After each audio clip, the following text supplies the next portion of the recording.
Comme ça. Donc, je suppose que chacun de nous avons reçu des choses dans la semaine. En tout cas, donc, si vous avez reçu des choses de la part de Dieu, n'attendez pas qu'on vous les demande. Il faut que ça soit un réflexe. S'il y a un temps libre et que des personnes ont reçu des choses, que ce soit pendant le message, que ce soit dans la semaine, il faut les apporter spontanément. C'est ça en fait. Tous les jours, le frère l'a développé. On va rester au pied du Seigneur. Seigneur, les dons, les dons, les dons. Si on ne commence pas à parler, à donner ce que le peu, les 5 pains et 2 poissons, si on commence par les utiliser, ça ne se multiplie pas. Comme ça, si on attend, en fait, il y a un travail, il y a une manière dont l'Esprit de Dieu travaille. L'Esprit de Dieu est prêt à entrer en action, mais il y a un acte de foi à faire. Donc, quand on manifeste l'acte de foi, l'Esprit de Dieu vient et puis il donne l'assurance de le faire. Mais si on attend que l'Esprit de Dieu nous prenne, ouvre notre bouche et sorte le don, on peut attendre ça longtemps. Même le témoignage peut devenir un don. Et même à partir d'un témoignage, Dieu peut libérer quelque chose. Donc, il ne faut pas négliger ce que nous avons à donner de la part du Seigneur. Amen.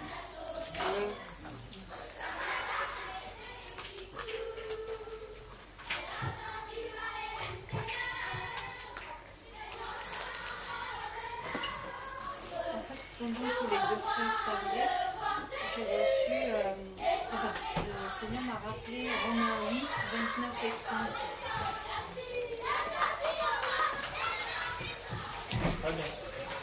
En fait, pendant que vous parliez, le Seigneur m'a rappelé la méditation que j'ai eue il y a quelque temps dans Romains 8, 28, 29 et 30, pardon. Romains 8, versets 29 et 30. Je laisse oui, 29 et 30. Car ceux qu'il a connus d'avance, il les a aussi prédestinés à être semblables à l'image de son Fils, afin que son Fils fût le premier-né entre plusieurs frères. Et ceux qu'il a prédestinés, il les a aussi appelés. Et ceux qu'il a appelés, il les a aussi justifiés. Et ceux qu'il a justifiés, il les a aussi glorifiés. Amen. Amen. Ça résume.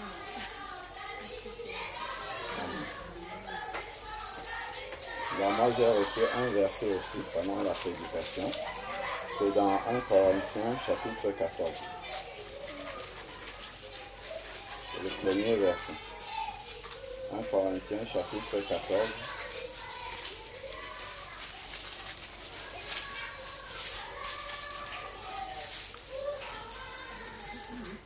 « 1 Corinthiens chapitre 14 verset 1.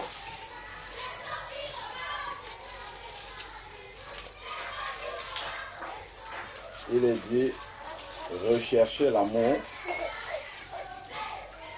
aspirez aussi aux dons spirituels, mais surtout à celui de prophétie. Recherchez l'amour, aspirez aux dons spirituels, mais surtout à celui de prophétie. Donc, si on lit la suite du texte de 1 Corinthiens 11, on comprendra que c'est parce que le don de prophétie est pour l'apporter à d'autres personnes, pas à nous. C'est pour se mettre au service des autres. Et pour cela, il faut l'amour des autres.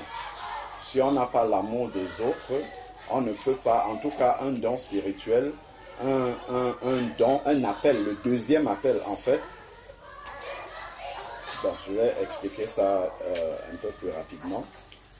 Le premier appel est fondé sur l'amour de Dieu pour nous. Mais le deuxième appel est notre amour pour le prochain. Pour que le deuxième appel soit réussi, il faut qu'il soit fondé sur notre amour pour le prochain et Dieu regardera ça pour nous envoyer faire ce deuxième appel. S'il n'y a pas l'amour pour le prochain, on ne pourra pas faire le deuxième appel. Parce que si tout ce que Dieu donne, c'est pour continuer le travail que lui, il a fait dans la vie des autres. Il a fait le premier travail, c'était de les appeler, premier appel. Et pour la suite, maintenant, l'amour les uns les autres, Dieu va distribuer ces dons-là pour qu'on aille l'apporter aux autres. Donc, souvent, au lieu de rechercher les dons, lui, il demande ici de rechercher l'amour et d'aspirer aux dons.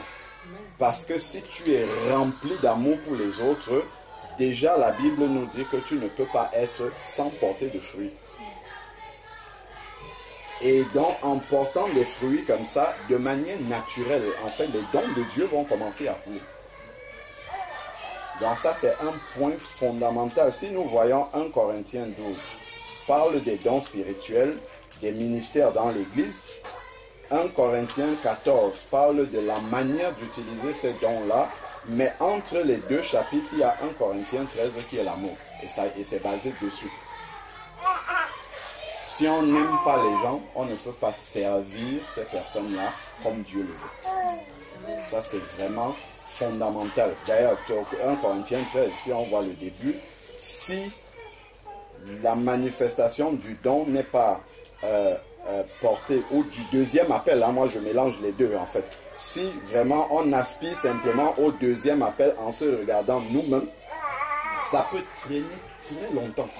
C'est-à-dire ça peut rester bloqué juste pour ça. Parce que on n'aime pas suffisamment. Si Dieu te remplit de dons et que tu ne peux pas te mettre... Parce que le frère a parlé de se rendre disponible pour les autres. Ben, pour se rendre disponible, si tu n'as pas d'amour, tu ne peux pas le faire. Ou tu vas le faire en murmurant. Tu vas le faire en t'énervant. En fait, en t'impatientant. Donc, et ça ne va pas glorifier le nom du Seigneur. Le Seigneur ne sera pas réjoui que nous puissions exercer ce deuxième appel-là de cette manière. Donc, c'est vraiment un point central, en fait, de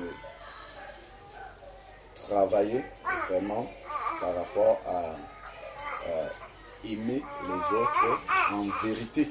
Parce que aimer, c'est pas simplement superficiellement comme ça dire j'aime. Dans l'amour de Dieu, il faut supporter. C'est là qu'il va avoir les problèmes. C'est là qu'il va avoir la difficulté, pouvoir supporter l'autre, pouvoir aimer l'autre malgré, parce que le Seigneur dit aimez-vous les uns les autres, et il continue, il dit comme je vous ai aimé. Donc il faut juste se regarder par rapport au standard de Dieu et voir comment on était avant de se convertir. Ce que Dieu attend de l'homme, que l'homme soit comme Jésus-Christ. Nous regardons l'écart qu'il y a entre Jésus-Christ et comment nous étions avant notre conversion. Je ne parle même pas de maintenant. Et que Dieu nous a aimés à ce moment-là. Là, nous comprenons vraiment la manière dont Dieu a dû être patient, la manière dont Dieu a dû nous supporter, la manière dont Dieu a dû, parfois être affligé, mais il n'a pas abandonné. On a lu qu'il a continué à envoyer les serviteurs, appeler, ainsi de suite. Il ne s'est pas fatigué à envoyer, appeler. Et tout ça, s'il continuait à envoyer, d'appeler, c'était par amour. Donc, de la même manière, ce deuxième appel-là doit toujours être motivé par l'amour. Sinon, à un certain moment donné, devant tout ce que les frères nous ont décrit, la tribulation, les difficultés, tout ça, on va dire, bah, si c'est comme ça, je dépose ça de côté et puis je m'occupe de moi-même. Et ça va révéler simplement qu'on n'a pas encore suffisamment d'amour pour son prochain pour entrer dans le deuxième appel. Dans la semaine, ça fait repenser tout le temps à ce verset de 1 Pierre 5,8. Toute la semaine, j'essaie de m'entraîner là-dessus. Soyez sobres, veillez.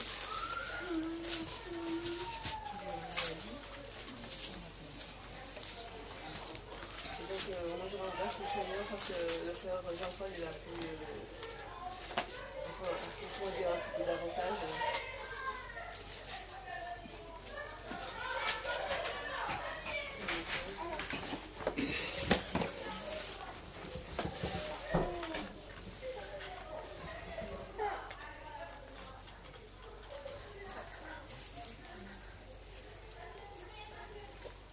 j'avais un petit quelque chose à ajouter, enfin à dire plutôt. Et, en fait, Dieu m'a mis à cœur de dire que, parce que j'ai remarqué que tout le monde a bien saisi un peu ce qui se passe et que parfois certains d'entre nous sortent, en fait, vont distribuer des traités et tout. En fait, Dieu m'a mis à cœur qu'on puisse prier vraiment pour ces personnes qui sortent.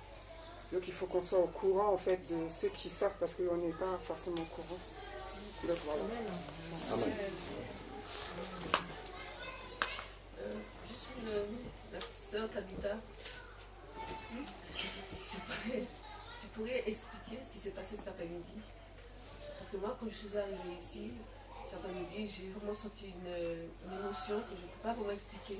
Il n'y a que le mot amour qui m'est venu à l'esprit.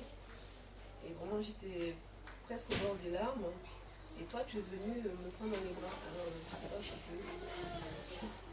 Ah, là, déjà, je voulais déjà dire quelque chose par rapport à ça. Je voulais m'excuser déjà pour ce que je vais appeler à n'importe quelle heure, mon comportement qui va changer envers vous. Je ne sais pas.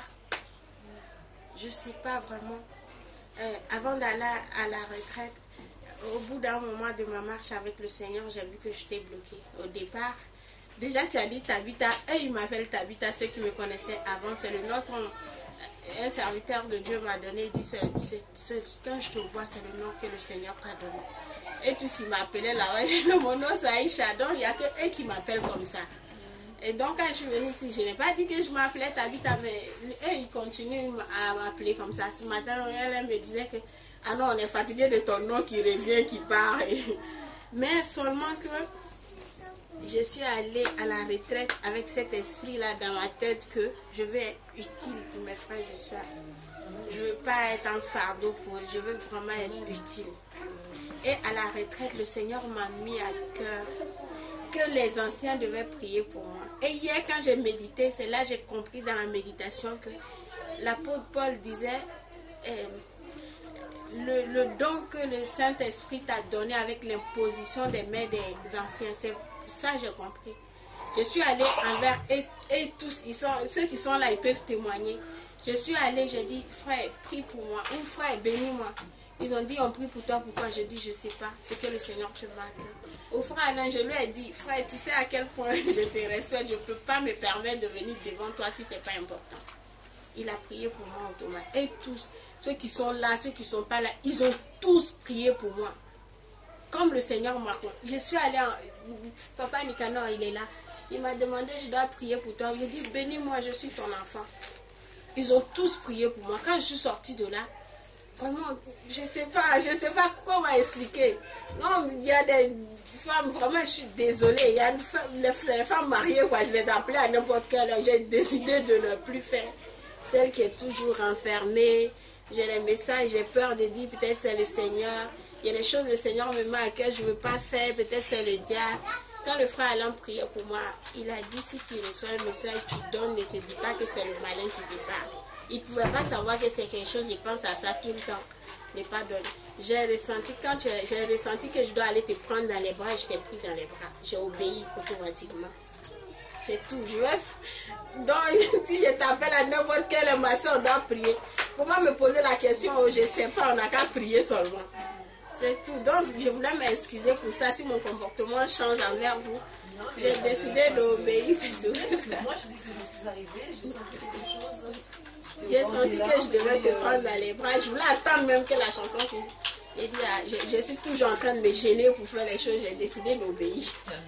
Et je suis allée te prendre dans les bras comme je l'ai senti dans le cœur. Donc je ne sais pas pourquoi.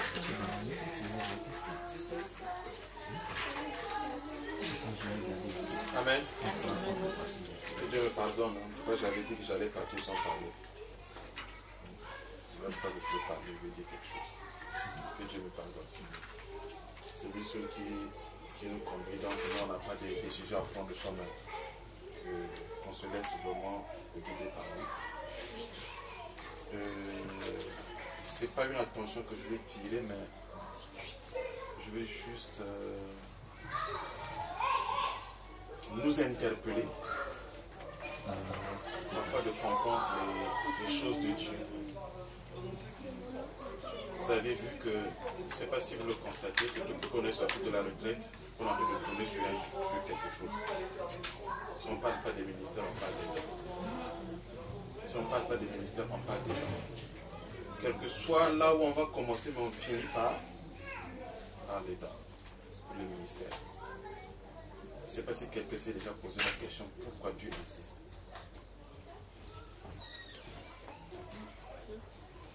Parce que le Seigneur veut maintenant que chacun fasse le travail pour lequel il a appelé. C'est l'heure. Amen. Amen. Vous savez, quand vous partez à Nice, il y a un feu qui a failli s'allumer dans l'église. Un feu qui a failli embraser dans l'église. Mais j'ai béni le Seigneur parce que les conducteurs que Dieu a mis à l'église, vraiment Dieu les utilise. Et il leur a donné vraiment cette sagesse, cette intelligence, ce discernement de comprendre parfois les choses.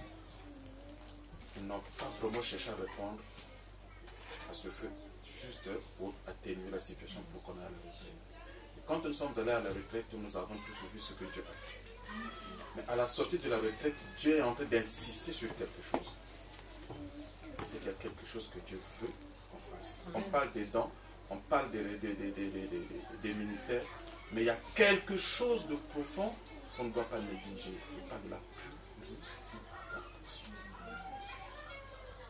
C'est sur cela, en fait, que le frère Georges est venu tout à l'heure.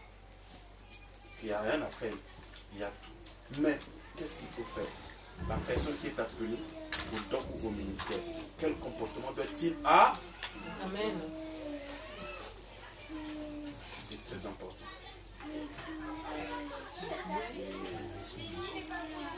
Que chacun qui est appelé, qui le sent, qu'il se laisse, qu'il vraiment cherche vraiment à comprendre cela. L'église de Dieu ne doit pas être fermée.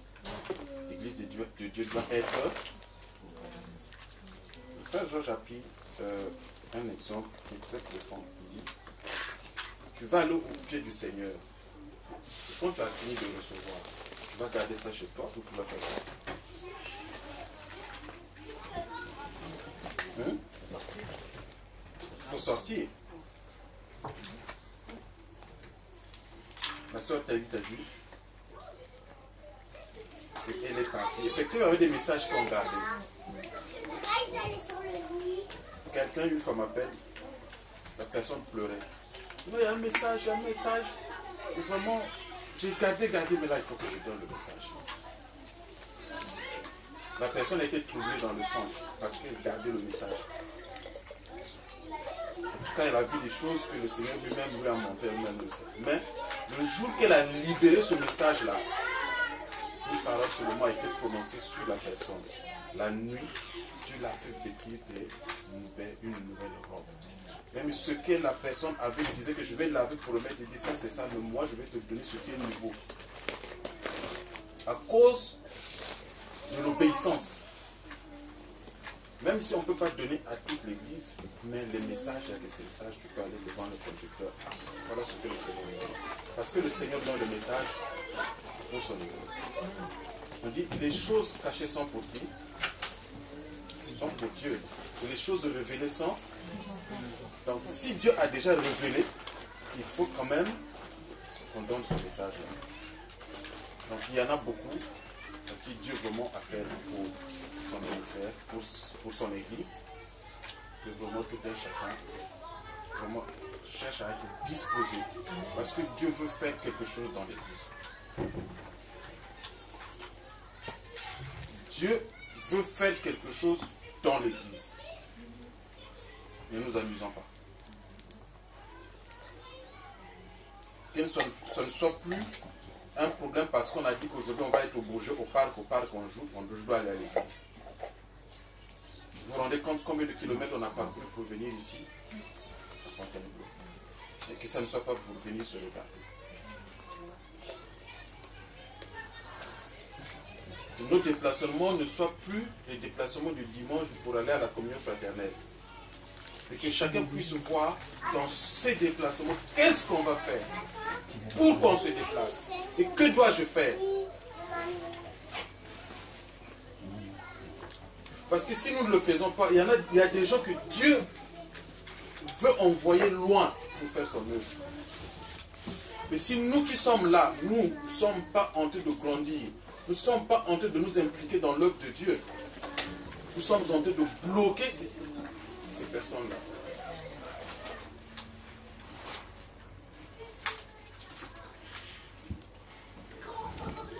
Dieu est en train d'insister dans le ministère. Que ceux qui sont inspirés, que vraiment qui voient, que chacun de nous se laisse, qui se dispose vraiment pour le Seigneur. Parce que Dieu va faire quelque chose. La grandeur d'une église bien-aimée, ce n'est pas avoir 1000 disciples. La grandeur d'une église, c'est d'être. C'est d'être comment on s'appelle? Non, vas-y, parle. Être en communion avec le Seigneur et avoir des gens qui sont aussi vraiment disposés et en communion, disposés avec le Seigneur. On peut être 1000, on va dire l'église est grande, mais si le Seigneur vient aujourd'hui, vous allez voir qu'il n'y en a que 2 qui vont être. Parce que Dieu viendra enlever son église, son épouse. Mais si dans 1000, il n'y en a que 2, bien aimés, serons-nous dans la joie? Que vraiment cela puisse nous prendre tous à cœur de savoir que Dieu veut maintenant que nous puissions nous lever. On a assez mangé. Si depuis le temps que vraiment bien aimé que nous sommes en communion avec le Seigneur, que nous venons à la communion fraternelle, que nous recevons des enseignements. Mais les enseignements-là ne doivent pas seulement s'arrêter dans nos poches. Ils ne doivent pas s'arrêter dans nos sacs. Après, on va dire qu'on n'a pas été nourri.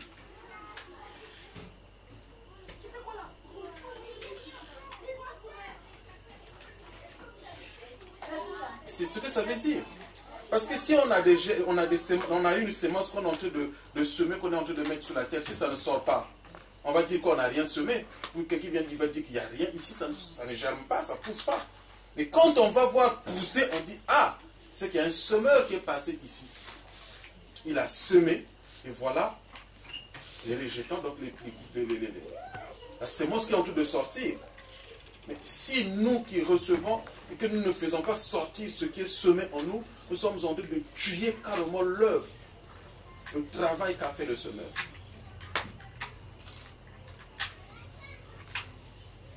Les femmes, vous avez aussi des choses à faire. Les hommes aussi, nous avons des choses à faire. Mais que vraiment que chacun s'imprègne vraiment pour l'œuvre de Dieu. Dieu est en train d'insister. Ça fait bientôt 1 mois que nous sommes là-dessus. Que c'est le même thème, c'est la même chose que Dieu est en train de nous ramener. C'est qu'il est en train de nous faire passer un message. Que vraiment, bien aimé, chacun de nous prenne conscience et que nous nous mettions au travail. Pour Dieu, bien sûr, ce n'est pas pour un homme. L'épouse appartient à Christ. L'Église donc appartient à Christ. Si nous le faisons, nous le ferons pour Dieu. Nous ne le ferons pas pour un homme. Que Dieu nous bénisse. Amen. J'aimerais dire merci au Seigneur. C'est pour rendre grâce pour l'œuvre qu'il est en train d'accomplir dans ma famille et autour de moi. Quand j'avais fait mon témoignage aux frères, lorsque le Seigneur m'a ouvert les yeux et que je m'étais repentie pour le ministère pastoral, dans le témoignage, j'avais parlé de ma copine, ma meilleure copine et qui est aussi ma soeur, Friska, qui rentrait à l'école pastorale. Et j'avais demandé au Seigneur que le Seigneur lui fasse tomber les écailles des yeux pour qu'elle comprenne que la femme n'a pas été appelée au ministère pastoral. Et vraiment, gloire soit rendue à l'Éternel de ce que ce matin, elle m'a appelé à 1 semaine de la fin de sa formation. Et c'est en fait, ils ont fini ce vendredi. le Seigneur, en pleine cour, lui a ouvert les yeux. Et pendant qu'elle parle avec le professeur, il parlait, en fait c'était le cours sur les actes pastoraux, des choses comme ça. Et elle découvre que c'est bel et bien écrit que la femme n'est pas appelée ni à baptiser, ni à être pasteur. Et elle pose la question à son professeur, et le professeur confirme que effectivement la femme n'a pas été appelée à ça. Et elle a dit, donc, pour moi c'est fini.